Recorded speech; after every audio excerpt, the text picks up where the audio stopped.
Buenas, buenas, buenas. ¿Cómo estás? ¿Todo bien? Mi nombre es Ezequiel. Una vez más, tengo el gusto, el agrado de poder compartir con vos este hermoso estudio bíblico que estamos haciendo ya hace un periodo mediano en tiempo y en la cual, en este sentido, hoy tengo el gusto de poder compartirte un nuevo libro del estudio bíblico del Antiguo Testamento llamado Joel, del profeta Joel. Pero está bueno también poder recordar un poquito de que nosotros estamos estudiando inclusive ya desde la introducción de las escrituras, donde hemos hablado de muchos escritores usados por Dios como Reina, como Valera, como Wycliffe, como muchos otros en este sentido escritores, Jerónimo también, la Vulgata Latina, estudiamos su información, su historia, su estudio, ¿no? La Vulgata Latina, la Septuaginta, y así hasta llegar donde hoy estamos. Tanto en tu casa como en mi casa tenemos la Reina Valera prácticamente. A veces también la otra versión como la NBI, ¿no? La NTV, la TLA, Dios habla hoy. Pero más allá de todo eso hemos estudiado inclusive también el Pentateuco, los primeros cinco libros usados por Dios, porque en cada uno de los libros Dios estuvo usando a sus siervos, y en este caso va a estar usando al gran libertador de Egipto, a Moisés, en esos primeros cinco libros. Luego de eso ya hemos pasado a los libros históricos, unos 12 libros históricos donde en este sentido va a ser tan rico estudiar acerca de la historia del pueblo de Israel, las guerras que van a haber, las disyuntivas que van a tener, los ciclos que van a empezar a pasar por su desobediencia, por su incredulidad y a veces también su credibilidad. Pero en este sentido los va a terminar llevando a un constante ciclo. Bien, para que luego de ese periodo de libros históricos, la siguiente fase sea justamente los libros sapienciales, los 5 libros sapienciales en la cual estudiábamos desde Job hasta Eclesiastés. Bien, y en cada uno de todos estos libros vemos al rey David, también vemos al rey Salomón con tanta sabiduría explicando acerca de los sapienciales, los libros poéticos, y que no dejan de ser de muchísima bendición para nuestras vidas, como cada uno de los libros. Pero luego empezamos a entrar en otra nueva etapa de esta hermosa palabra de Dios. Los profetas mayores, esos profetas mayores donde estaba Isaías, donde se encuentra Jeremías, perdón, donde se encuentra Ezequiel, donde se encuentra Daniel. Bien, y estos profetas mayores también van a venir a traer un mensaje de arrepentimiento, un mensaje profético al pueblo de Dios. Bien, y ahí es donde estamos ahora, donde hemos entrado. Nosotros hemos entrado ahora en la última etapa de este gran Antiguo Testamento, que son los profetas menores. Esto derivado, esto separado en lo que sería la Biblia hebrea, en este caso llamada también así, que lo separan de esta manera. En esta etapa estamos ahora en la última de los profetas menores, donde van a ser 12 libros, 12 profetas que van a ser siervos de Dios, mensajeros, que es lo que significa la palabra, para estar trayendo un mensaje hacia el pueblo de Dios, Jerusalén, Judá y todo lo que va a conllevar en sí en este caso. Hemos estudiado el primer libro, hace muy poquito, del libro de los profetas menores llamado Oseas. Estudiamos la historia de Oseas, su esposa también, y lo que Dios quiso señalar con el gran mensaje que le quiso dejar al profeta Oseas de que se case con la esposa prostituta. Y sin embargo, hoy en día para nosotros sería algo descabellado, como, ¿cómo? ¿Qué? No, Dios hablándome que... No, no. Pero sin embargo, había un mensaje en todo eso. La gran infidelidad que estaba sintiendo el padre con sus hijos. Pero asimismo, terminando Oseas, hoy comenzamos un nuevo capítulo. Hoy comenzamos un nuevo libro y ahí es donde te invito a que seas parte, porque es donde vamos a estar comenzando con el segundo libro de los profetas menores llamado Joel.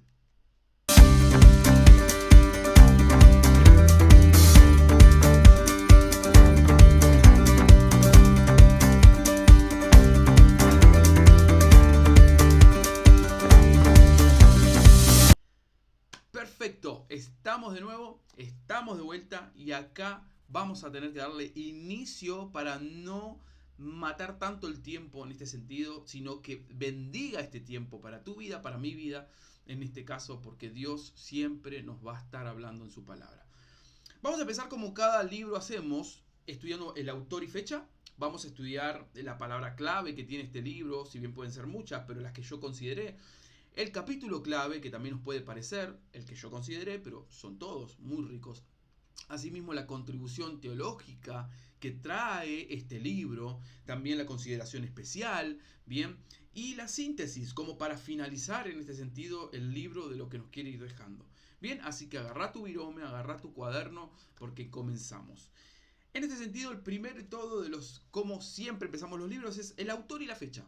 Bien, estudiando un poco en qué fecha fue y si fue realmente el autor el mismo profeta o otro. Bien, y en este caso, el significado del libro, o mejor dicho, del nombre Joel, que es el que se le va a atribuir al profeta, quiere decir que como autor ya estamos diciendo que lo vamos a atribuir a Joel, que va a ser él el que escribe. Bien, y el significado de la palabra Joel, el nombre Joel, significa el Señor es Dios. Ese es el significado del nombre Joel. El Señor es Dios. Bien, y si bien dentro del Antiguo Testamento también es importante entender esto, que hay varias veces que se va a mencionar el nombre Joel. Pero ahí es donde entramos un poquito en detalles, donde entramos un poquito en incertidumbres de si realmente se está hablando del profeta Joel o son otros Joeles, por así decirle, ¿no? Pero en este caso, ¿por qué? Porque no se le va a atribuir tanto de decirle el profeta Joel a esos otros Joeles. Dato no menor, para tener importante, hay otros Joel en el Antiguo Testamento, pero parece ser que no es el mismo que este profeta, que este siervo de Dios que estamos hoy conociendo. Entonces, si bien dentro del Antiguo Testamento aparecen como otros 12 nombres, el mismo nombre tiene de hecho, no podríamos definirlo de esta manera con certeza, bien de que sea este profeta. El autor lo vamos a tomar como que fue él, que es para nosotros, el profeta es él y es lo que nos va a atribuir aparte. ¿Por qué? Porque ya leyendo el primer capítulo, versículo 1, también nos marca el nombre del padre. Así que un poquito de información ya nos empieza a dar genealógicamente. Bien, ya nos empieza a poner también el nombre de este profeta, el nombre del padre, de un familiar de este profeta. Palabra de Jehová, dice capítulo 1, versículo 1. Palabra de Jehová que vino a Joel, hijo de Petuel. Entonces ya para que nos diga que vino a Joel, ya nos está dando a entender, a vos y a mí, de que podemos darlo, que el autor, con certeza, se lo damos a que el mismo profeta es el que lo escribe. Bien, al tener esta información ya entramos con un poquito más de referencias y detalles, como por ejemplo también parece ser que podríamos decir que fue agricultor. Porque si leemos ahora el capítulo 1, versículo 7 y después el versículo 10 y 12, hace mucha referencia acerca de la agricultura. Entonces podríamos decir de que en su trabajo también se encontraba como bilateral, por así decirlo, al profeta Joel siendo un agricultor. Capítulo 1, versículo 7. Dice, asoló mi vid y descortezó, esa es la palabra, descortezó mi higuera. Del todo la desnudó y derribó, y sus ramas quedaron blancas. Ya ahí nos marca un versículo, por ejemplo, acerca de la agricultura. Pero el versículo 10 al 12 dice, el campo está asolado, se enlutó la tierra, porque el trigo fue destruido, se secó el mosto, se perdió el aceite.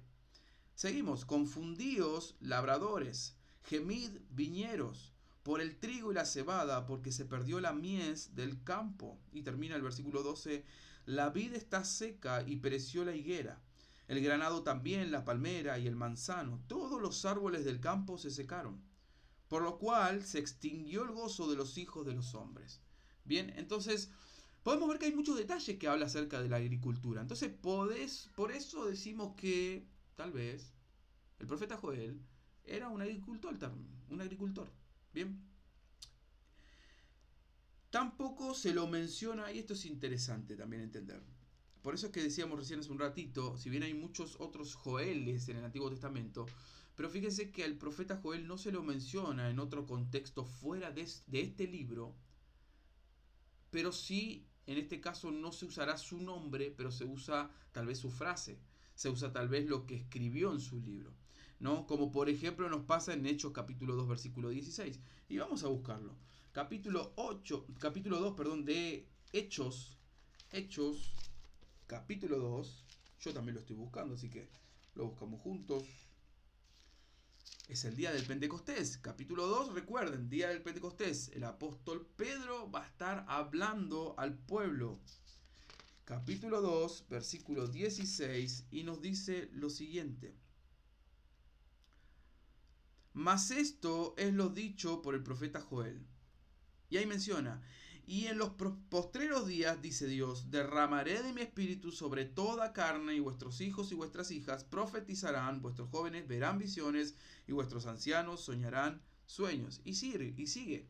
Porque todo la frase que va a estar dejando acá, el mensaje que dejó Joel al pueblo de Dios, lo está compartiendo ahora el apóstol Pedro. Bien, pero hace mención de sus palabras. Bien, en este sentido. Pero cuando leemos el capítulo 3, por ejemplo, ahora volviendo al libro de Joel, bien, nos quedaremos mucho en el libro de Joel en realidad, porque ahí es donde vamos a estar estudiando mucho el capítulo clave, también versículos. Pero el capítulo 3, ya que vale aclarar, el libro de Joel solamente tiene 3 capítulos. Solo 3 capítulos, a diferencia de Oseas que tiene 12, en este caso este tiene 3 capítulos. Y dice, el capítulo 3, versículo 18 al 20, nos dice, sucederá en aquel tiempo que los montes destilarán mosto y los collados fluirán leche, y por todos los arroyos de Judá correrán aguas, y saldrá una fuente de la casa de Jehová y regará el valle de Sittim. Egipto será destruido y Edom será vuelto en desierto, asolado, por la injuria hecha a los hijos de Judá, porque derramaron en su tierra sangre inocente. Pero Judá será habitada para siempre, y Jerusalén por generación y generación. Podríamos interpretar que ha vivido en esa zona. Este es otro punto a tener en cuenta. Si bien estábamos hablando que tenemos un poquito el contexto del profeta Joel, y acá nos está mostrando un poquito ahora que la zona en donde vive. Estamos viendo que el autor, su padre es Petuel, que posiblemente sea agricultor, no significa que lo sea. Vale aclarar esto, no estamos dando con seguridad, él es agricultor, no. Pero es lo que nos muestra por todos los detalles y cómo lo habla acerca de toda la agricultura. Por otro lado, vemos que no se hace mucha mención de su nombre, excepto en Hechos, por el día del Pentecostés, donde va a estar descendiendo el Espíritu de Dios en cada una de las personas. Y este libro va a hablar mucho acerca de esto.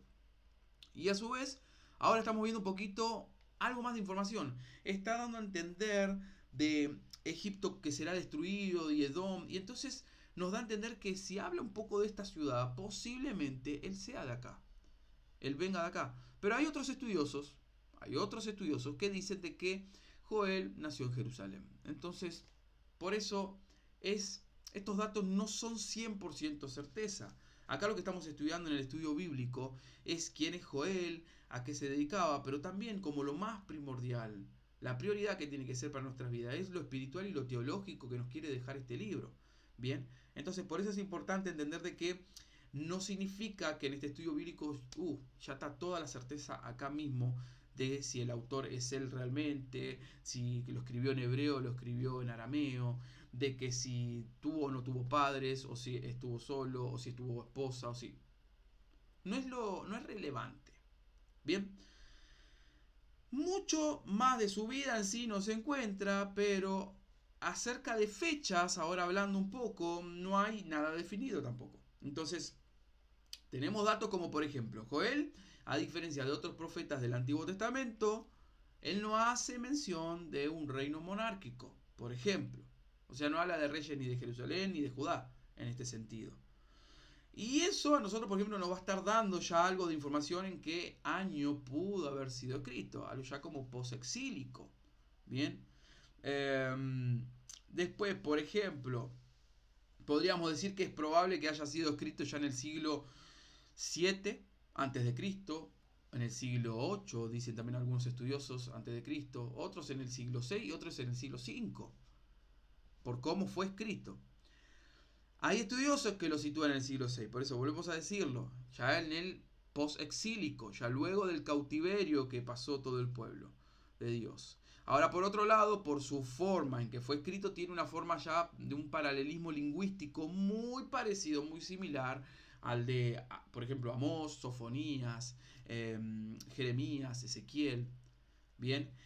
Y acá también nos da un poco de información entonces de decir en qué año pudo haber sido escrito. Pero por eso acá dejamos no está definido esto. Quiero que se entienda, o sea, porque algunos lo mantienen a Joel que fue escrito antes del exilio y otros después del exilio. Pero su forma en la que fue escrito y sus contemporáneos podrían ser, en este caso, que en ese sentido sea post-exílico, es mucho más por ese lado, más eficiente por ese lado. Bien, por ejemplo, también el profeta Sofonías es uno de los contemporáneos con él. Ageo, otro. Pero también hay otros que dicen de que él fue contemporáneo del rey Joás. Y esto ya es antes del exilio. Todavía no pasa eso. Por eso volvemos a dejarlo en puntos suspensivos. Estos son la información que podemos conseguir tanto desde Biblias de estudio como desde libros teológicos e inclusive historia en internet de buscarlo. Pero no vas a tener certeza nunca de dónde pudo haber sido 100% la historia en sí o de dónde viene Joel en sí. Bien, pero acá pasamos a algo ya más interesante, la palabra clave. La palabra clave para la que he tomado en este libro es el grande y terrible día de Jehová. Joel va a estar usando este tema como lo central del libro. O sea, el gran día y el terrible día de Jehová en retrospectiva y en su manifestación futura. Bien, de ambas maneras. Entonces, acá nos va a mostrar el gran día del Señor. ¿Y qué nos quiere decir con eso y lo que hablaba con el pueblo de Israel? ¿No? Entonces, para eso necesitamos versículos claves, necesitamos capítulos claves. El capítulo 2, versículo 11 de este libro, después versículo 28 y versículo 29, nos va a estar explicando un poquito también acerca de entender este gran día del Señor. Joel, capítulo 2, versículo 11 dice lo siguiente: y Jehová dará su orden delante de su ejército, porque muy grande es su campamento. Fuerte es el que ejecuta su orden, porque grande es el día de Jehová y muy terrible. ¿Quién podrá soportarlo? Termina preguntando el versículo. Pero más adelante, versículo 28, nos dice: y después de esto derramaré mi espíritu sobre toda carne y profetizarán vuestros hijos y vuestras hijas, vuestros ancianos soñarán sueños y vuestros jóvenes verán visiones. Y también sobre los siervos y sobre las siervas derramaré mi espíritu en aquellos días. Es el mismo versículo que comparte el apóstol Pedro en Hechos capítulo 2 versículo 16, el derramamiento del Espíritu Santo.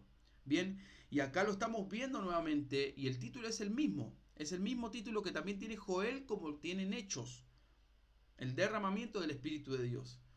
Y en este sentido se asemeja mucho a lo que dice Números capítulo 11, cuando el gran libertador de Egipto, Moisés, él mismo hace su súplica ante el Padre de pedirle de que él se sentía cansado, de que solo no soportaba llevar todas las cargas de todo el pueblo de Dios, de sus tareas, sus aflicciones, sus problemas, y necesitaba de que el mismo espíritu que él tenía en su vida, en su ser, que moraba el Espíritu Santo, también esté en todos ellos. Él deseaba eso.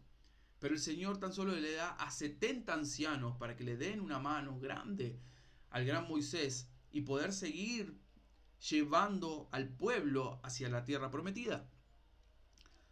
Pero lo que hace muchos años atrás Moisés compartía, ahora Joel ya lo está profetizando.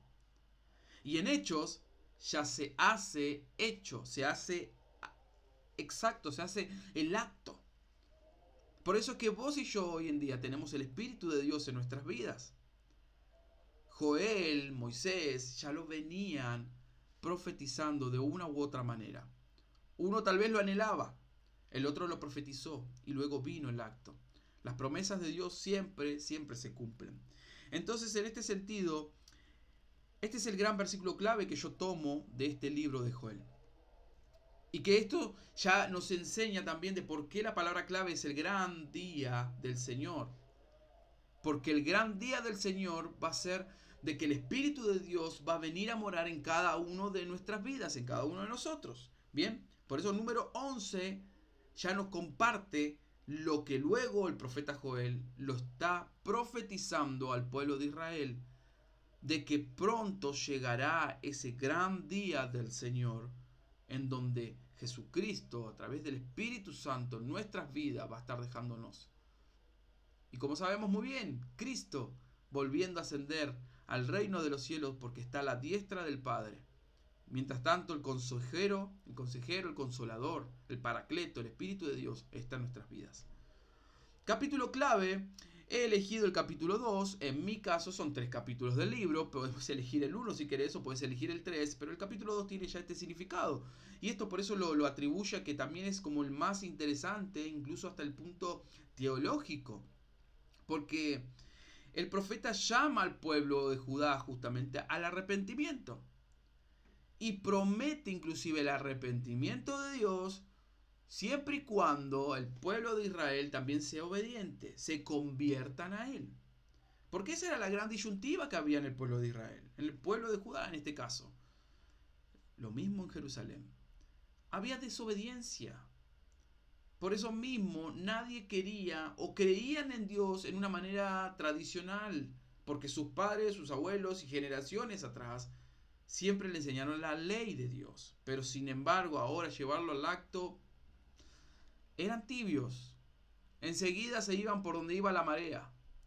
Entonces, una vez más, como cada profeta, como cada siervo de Dios, viene a exhortar, viene a traer la enseñanza de parte de Dios para que vuelvas al arrepentimiento y para que te arrepientas de todo lo malo y que Dios ahí en este caso iba a estar bendiciendo tu vida. Entonces Joel va a estar llamando al arrepentimiento en este gran capítulo 2. Capítulo 2, versículo 13 y versículo 14, miren lo que nos dice. Pero para eso vamos a estudiar entonces la contribución teológica. Esta contribución teológica ya nos va a abrir mucho más a lo que estábamos diciendo el día del Señor. Y qué importante, porque cada libro, hermano, hermana, cada libro de la palabra de Dios siempre tiene su enseñanza. El libro de Joel nos presenta y nos enseña cómo el Señor puede dejarnos su mensaje a través de un desastre natural para que lo reconozcan como su Señor y como su Dios.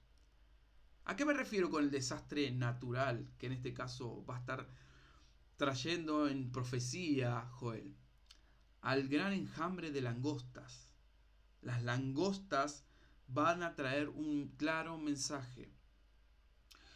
El día del Señor es la visión del profeta Joel, ¿bien? Y lo caracteriza por 2 acontecimientos. Uno, el derramamiento del Espíritu, que lo acabamos de leer en capítulo 2, de Dios sobre todo ser humano, capítulo 2, versículo 28 al 32.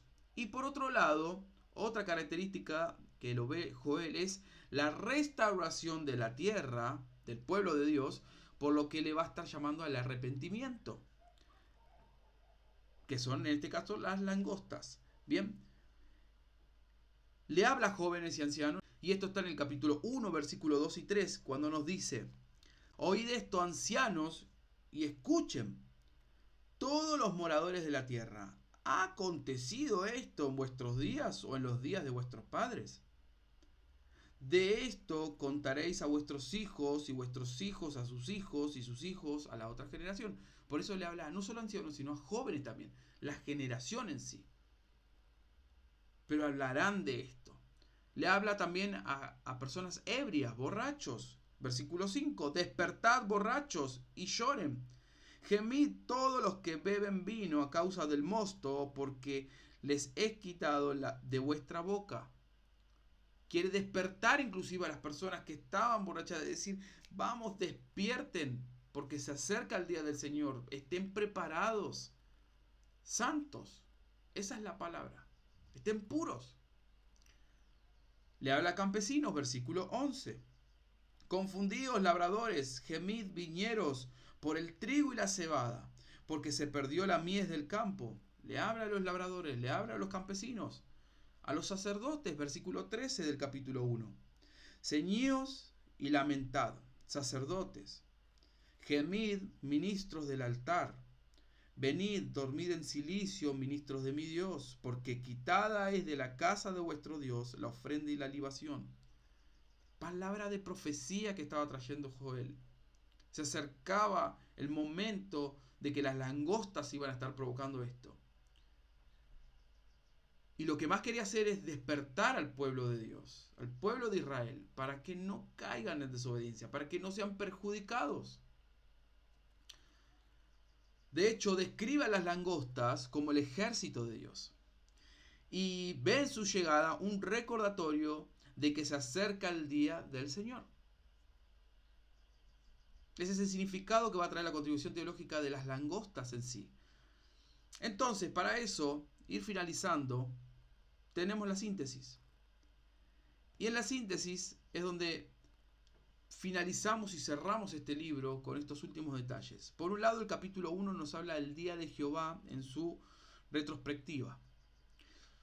O sea que la plaga de langostas que devastó la tierra, inclusive la economía se detuvo también, a causa de ¿qué? De una sequía, y el pueblo estaba en una situación desesperada por causa de eso. Pero ellos fueron avisados.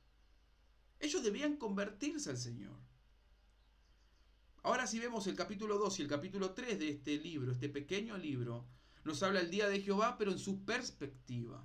Y acá, por ejemplo, ya son otra vez advertidos, pero el plan misericordioso que Dios ofrecía cayó en oídos sordos. Lo negaron. Por causa de eso, nuevamente vendrá el enjambre de langostas y esta vez ya no quedaría nada. Dios promete que vendrá bendiciones para aquellos que le obedecen, claro. Y eso es lo que quería hacer Jehová, eso es lo que quería hacer Dios con el pueblo de Israel. Obediencia. E iba a traer bendición. Las naciones se iban a dar cuenta, decía, ante el Dios de Israel, que juzgará a quienes se han rebelado contra él. Bien, y solo Dios controla este curso de toda la historia. Por eso el capítulo 3, versículo 17 de este libro, dice: y conoceréis que yo soy Jehová vuestro Dios, que habito en Sión, en la tierra prometida, mi santo monte, y Jerusalén será santa, y extraños no pasarán más por ella. Él sabía y tenía el control de la historia. Joel termina con las bendiciones sobre el remanente fiel de Judá, por eso el capítulo 3, versículo 20, el último de hecho, el anteúltimo versículo dice: pero Judá será habitada para siempre, y Jerusalén por generación y generación. Tanto Judá como Jerusalén serán habitadas, en este sentido, para siempre.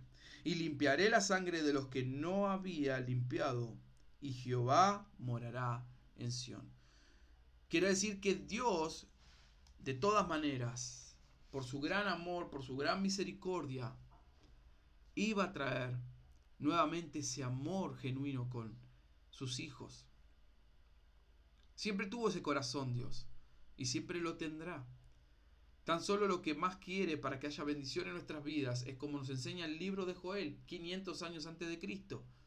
600, 700, porque no sabemos exacto. Ok, el año que vos quieras poner. Pero Él ya enseña acerca de esto. Arrepiéntanse. Y cada profeta va a compartir lo mismo. Arrepiéntanse, obedezcan al Padre. Conviértanse si se habían ido, si se alejaron, conviértanse. Así que espero que te haya sido de mucha bendición este hermoso segundo libro de los profetas menores, llamado Joel. 3 capítulos, cortito, léelo todo, profundo. Pero ya sabes el significado, ya sabes el contexto de las langostas, que significa, el día del Señor, que significa, y todo en sí. Que te sea de mucha bendición y que puedas seguir cada día estudiando de su hermosa palabra. Bendiciones.